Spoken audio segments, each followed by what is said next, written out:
আরে গাইস কি ম্যাচ ছিল এটা ভাই। ইউএসএ তো ভাই মারাত্মক বোলিং করেছে ভাই, মারাত্মক। এরকম বোলিং কি কি খেয়ে এসেছিলো কে জানে ভাই, কি প্ল্যানিং করে এসেছিলো। সবাই ডাককে আউট হয়ে গেছিলো ভাই। আগে প্রথমবার বিরাট কোহলি হয়ে গেছিলো, এবার অভিষেক শর্মা ডাকে আউট হয়ে গেছে।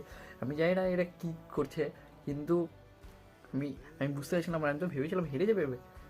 তুই এই এই রান দেখে বা পাকিস্তান বলেছে খেলবো, বুঝলে পাকিস্তান তারপর খেলতে বলেছে, জিতেও গেছি এবার না বল, তোর খেলবো না বল, তাও বলবে না।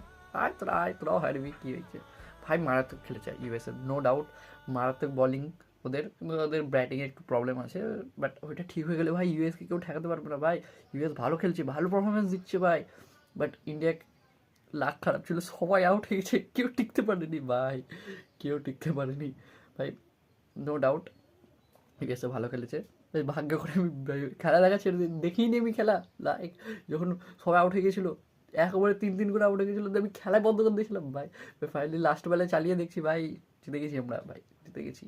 হ্যাঁ, ট্রফি আমাদেরই আসবে, চাপ নাই। কমেন্ট করো সবাই, মন থেকে বলো কে কে রোকোকে মিস করছিলে, তারা কমেন্ট করো কারা রোকোকে মিস করছিলে ভাই। আমি তো ভাই এক্সপিরিয়েন্স ব্যাটার মিস করেছিলাম ভাই, শুধু ক্যাপ্টেন দাঁড়িয়ে খেলছিল।